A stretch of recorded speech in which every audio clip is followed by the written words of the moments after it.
Hi, everyone, and welcome to Behind the Numbers. I'm Dave Bookbinder, and welcome back to the show where we dig deeper to understand what really matters most in business.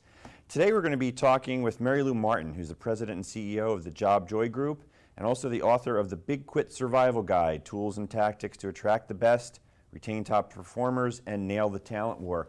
Merrylue, welcome to Behind the Numbers. Thank you, Dave. Very much appreciate the opportunity to be here. It's a pleasure. So, are we still in a talent war?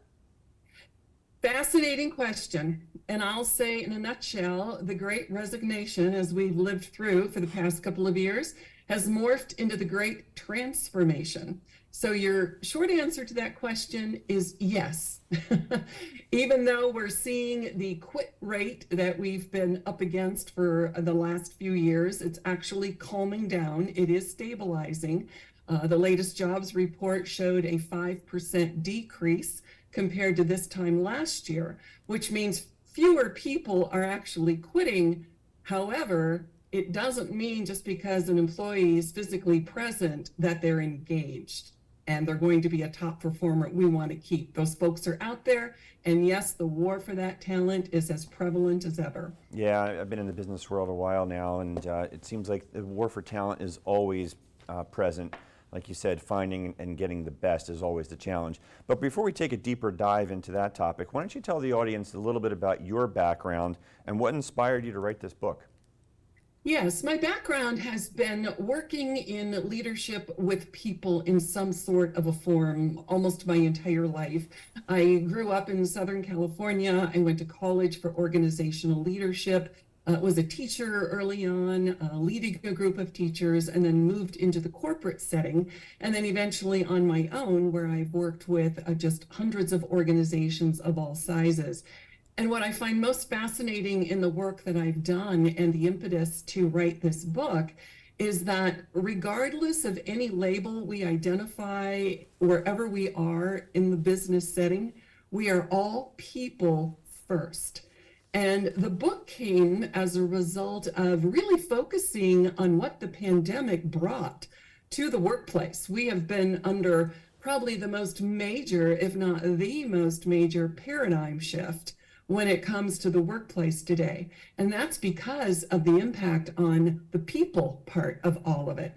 So my life work has been understanding the people dynamic, working with leaders, no matter what size of an organization they're leading, because the people are always going to be front and center. And I have just enjoyed being able to live in multiple places in the country. I currently live in Wyoming. We had record-breaking snow, I think I brought with us when we did move, but it's beautiful.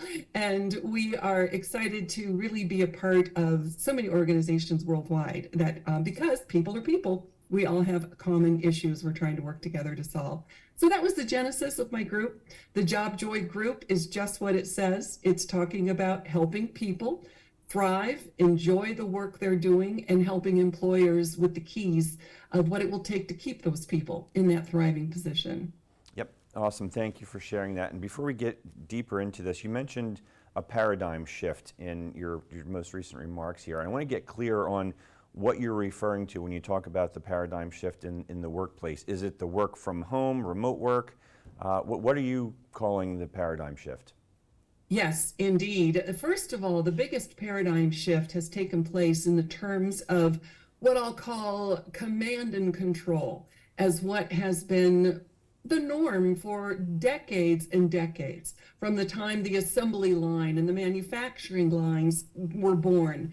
Command and control has been what we have been used to. What I mean by that is the leader, the boss, the supervisor, our manager, whoever was in place, pretty much had the say and the be all to how employees would perform or not, how they would show up or not, and there was very little negotiation or question on what would be working best for both parties in order for people to meet their goals.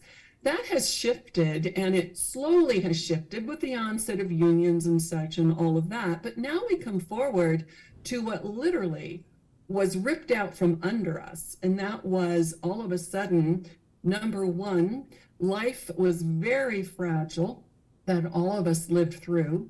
And it doesn't take much more than just the essence of, my goodness, or what just happened, as we're still recovering from so much of what we went through. Life is fragile. I also don't want to put up anymore with this command and control. I want a voice because I want to matter. And that's this shift that's taken place. And what we saw even, golly, 6 months to a year ago, it was very much employee centric.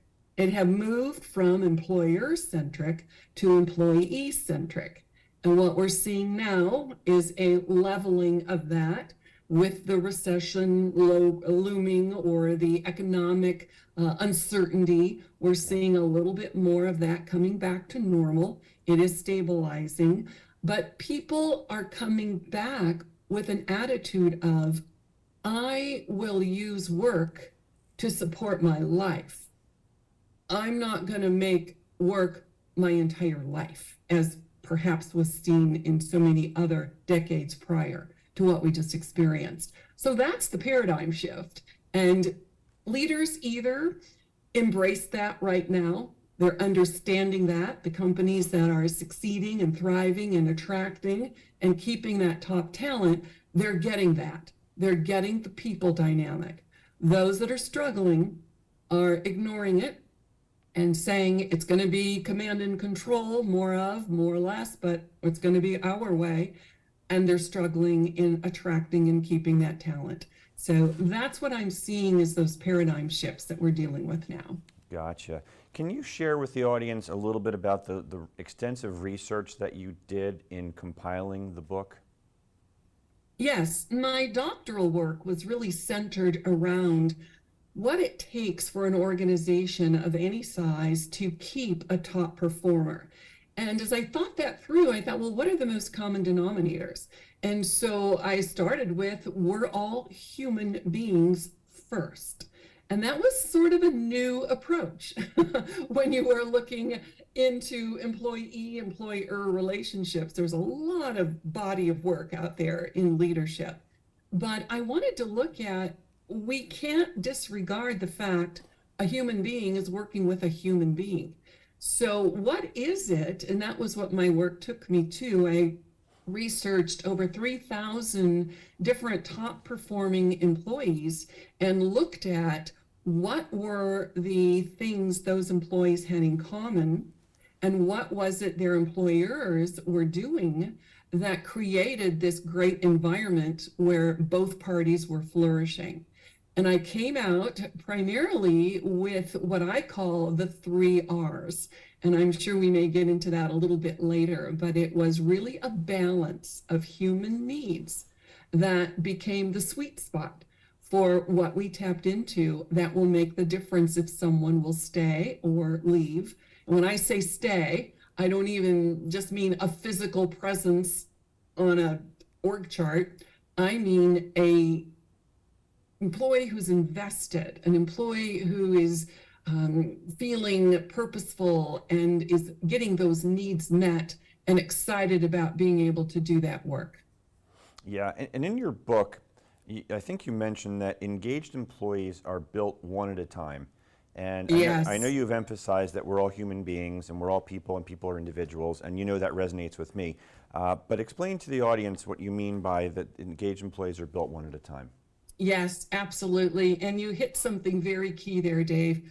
For years, we have been trying to solve an individual issue with an organizational-wide solution. We think if we put certain practices into place, and you can imagine everything we've done, even trying to bring employees back to the workplace, I chuckle because it's, again, the free food or the ping pong. It's never going to work.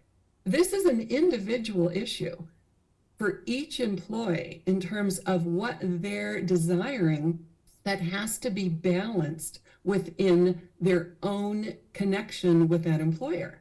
And so as I look at the money and the wasted energy of trying to shape an organization so that the employee will fit, rather than getting on the level of every employee and figuring out now, in the servant leadership vein, what does every single person need? And that may be a great entree if you'd like at this point to talk about those 3 R's, because that is the crux of having to work with individual people. Yeah, why don't you do that? Absolutely. So when you first join an organization, all of us can relate to this. When we first sign up and we take on a new job, I call the 3 R's kind of sitting on a bucket, if you will, or in a bucket like a teeter-totter. So that first R that comes at us when we take on a new role are the requirements. What do I have to do to succeed at this job? Now, there can be direct requirements, and I can get those off of reading my job description. Those are pretty straightforward. I get that I'm going to be making sales calls, or I get that I'm going to be answering phones, or I'm going to be traveling. I can understand all of that, and we get that. We get what's on paper, and those requirements really start to solidify at about the 6-week level, depending on the complexity of the job. But there's also in that bucket of requirements what I call indirect or more personal. And those could be things like, oh, now I'm going to have to make an hour commute to an office. Now I'm not going to be able to go to my kid's soccer game on Thursdays because that happens to be the weekly team meeting and I have to be at that. So there's all these trade-offs, and we end up with this list of requirements, right? So that's on one side of that scale. The second R that immediately comes into view that causes us to determine I'm going to stay or I'm going to leave are those rewards. Now, what I mean about the rewards, those are the tangibles, the things I'm actually getting physically from the job I can put in my pocket. Example, my paycheck.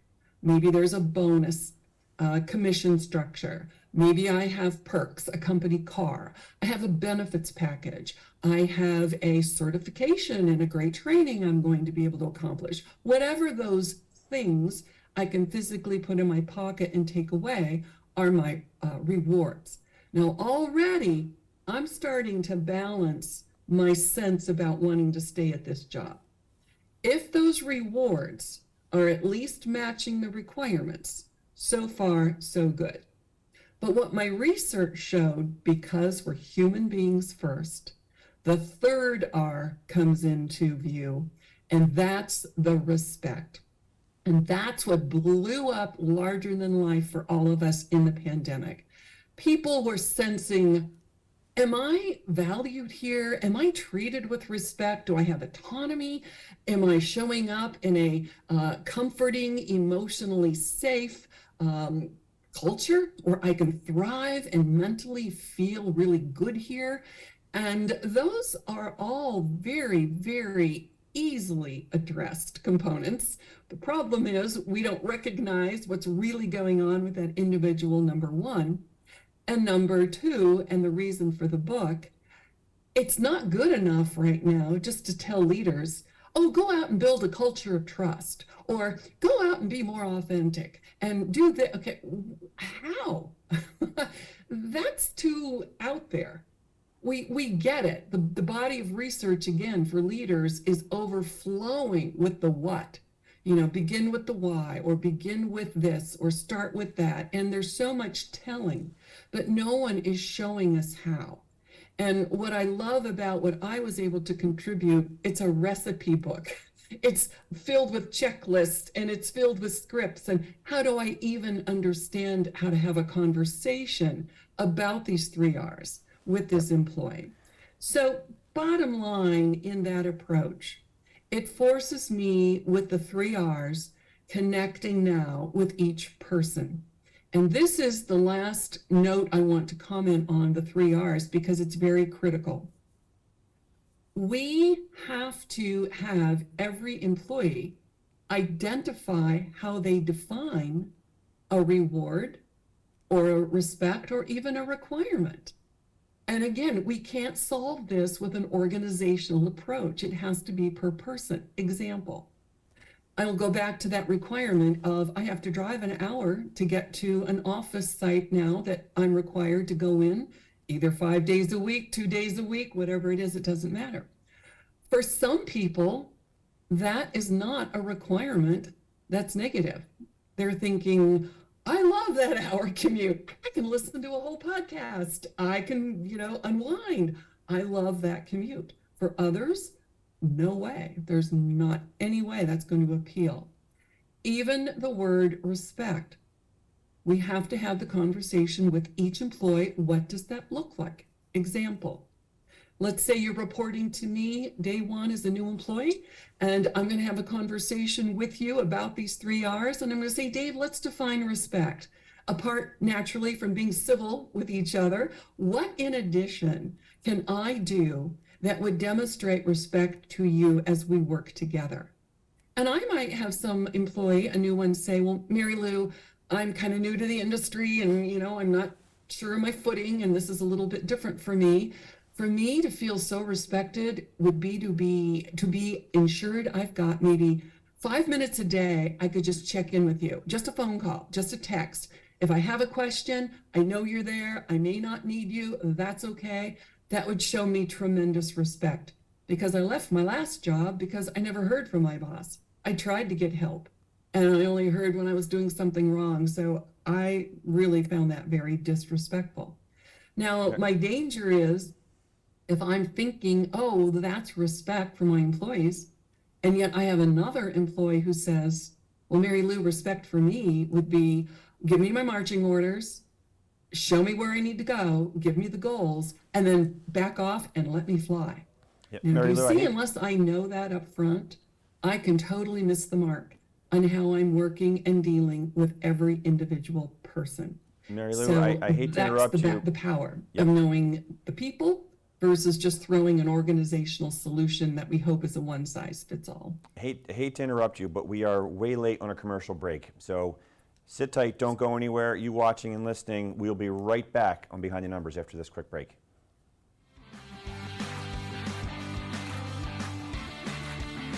Hi, my name is Janice Kovach, Mayor for the town of Clinton and new host of My Town.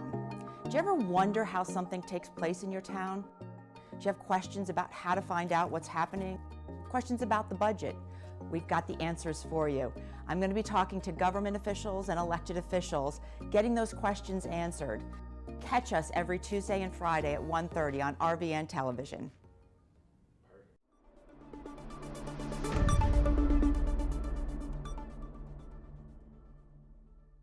Welcome. I'm Barry Lefkowitz. I'm your host on New Perspectives on RVN TV. I come to you each week with issues and topics that you will generally find in the news. And if you're looking to be able to get caught up and know what's going on, then New Perspectives is the show for you on RVN TV. Look forward to having you. Have you heard? Join me, Heather Darling, weekly for a different spin on politics, business, law, and other key issues you will not want to miss right here on RVN TV.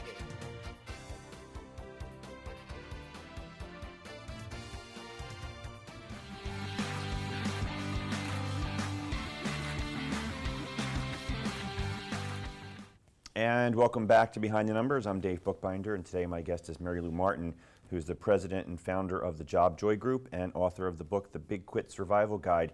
Merrylue, we ran a little late on that first segment. I didn't get a chance to have you tell the audience how they can connect with you if they want to learn more about you, work with you, and where they can get the book.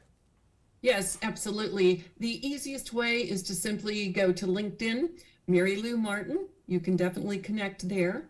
The jobsjoygroup.com is my website, and that's easily accessible as well. I would also invite, we have a tab on that website that is a free download. You don't even have to enter a lot of any information really, but I want to get the kit of all the tools I was talking about earlier in the hands of people, and they can download that directly on the website as well. That's awesome, thank you. And we wrapped up that first segment by exploring the 3R, the requirements, the rewards, and respect. And the respect piece really resonates, right? Because that's a lot of what folks describe as being valued, being appreciated, being treated like a human being. And like you said, it's the R word, it's the respect. And we were talking in the context of building engagement one employee at a time, which sounds daunting.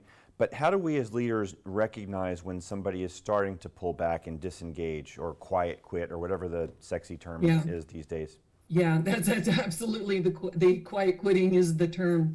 What's interesting is to, number one, be very vigilant about knowing your people. We must start there. We can't just bring someone on board, welcome them to the team, and then pretty much hands off, let them fly. The individual needs everything that we need as people to feel welcomed and cared for and all of those things. So number one, know your people. Now, what I mean by that is everyone has a persona and a personality and traits that they're going to bring to this world. And we want to honor what those are. And the first indicator of someone pulling back and quiet quitting or physically quitting is a change in any of that dynamic that you see. So for example, if someone has been the one who's always speaking up in the team meeting or on Zoom or whatever, and they're always offering proactive solutions, and all of a sudden you see a change in that. They're more quiet. They're more in the background. They're more just laid back. That should be a red flag. So if we don't know our people, we can't really look, again, personalizing those red flags. If someone is all of a sudden more talkative, this person has been pretty much in the background, and all of a sudden they're just coming out with some risk-taking behavior and showing up and having a voice, and that's great.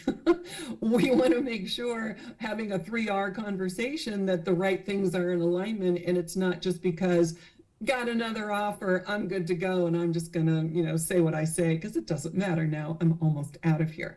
So those are a couple of other things to be aware of. I would say also a third thing, in addition to those two examples, we want to watch for even body language. We say so much with our language by what we do and mannerisms that people can observe. And that can be on Zoom or virtual, or it can be on Teams, or it's physically present as well. Someone can be saying something, and yet you look at the face, you look at the body language, you look at the eye roll, you look at anything that you're observing. If it's different from what that person did and demonstrated the first few months they were on board, I would explore that and be sensitive and be aware of it. So those are probably three most important takeaways to watch for. Gotcha. My producers just whispered into my ear that we are down to the short strokes here. We only have a few minutes to go. We really did run over in the first segment. But I want to give you the last word here in say 2 minutes or so, Merrylue, about what leaders should be thinking about and doing better to either build engagement, retain people, attract people. Your choice. What should leaders be doing? What are the high points? Yes, the high points are this. Employee retention is no longer an afterthought that will take care of itself. Great leaders have wonderful marketing plans, they have financial strategies, they have mission statements, they have all these things in place. What I am asking leaders to do now is to elevate working with people in order for retention to be the outcome, in the same way, with the same energy and tools that they would put to any one of their business strategies. It can't be just a bolt-on. It can't be something that we will just assume takes care of itself, because if we do that correctly, then the culture we desire will start to manifest itself. The talent that we want to keep will start to stay more with us. And lastly, and most importantly, the engagement level of every individual will be what we all are trying to desire and strive for. Yeah, and if I can just continue that, if you don't mind, because if folks watching and listening, if this is the first time you're experiencing Behind the Numbers, I've written a couple of books about the value that people contribute to the value of business enterprise, and I've done my own research and so forth, which is why I've been telling Merrylue here that the message really resonates with me. And just to continue on your point, when you build that culture of engaged employees, you increase productivity, you increase profitability, which of course, all of the things equal, will increase the value of your business. So you can do well by doing good. Indeed. And the byline of my company is People first, employees second. That's a great way to wrap the show. Merrylue, thank you so much for joining us today on Behind the Numbers. Really appreciate you being with us. Thank you, Dave. Truly my pleasure. We've been talking today with Merrylue Martin, who again is the president of the Job Joy Group and the author of the Big Quit Survival Guide. Definitely check that out. It's a great read. You'll learn a lot. And like she said, it's a recipe book for actions for building an engaged workforce. And I want to thank my producers who are in the back who helped keep this show running so smoothly. Thanking you, the audience. We can't do the show without you. Thanks again for tuning in. Please hit that subscribe button. Stay in touch with all that we're up to. We usually drop an episode every week. And again, I'm Dave Bookbinder, and I'm the one that my clients turn to when they want to know what their most important assets are worth. So you can always reach me on LinkedIn. I'm happy to have a conversation. That is it. That's a wrap, folks. We'll see you next time on Behind the Numbers. Take care.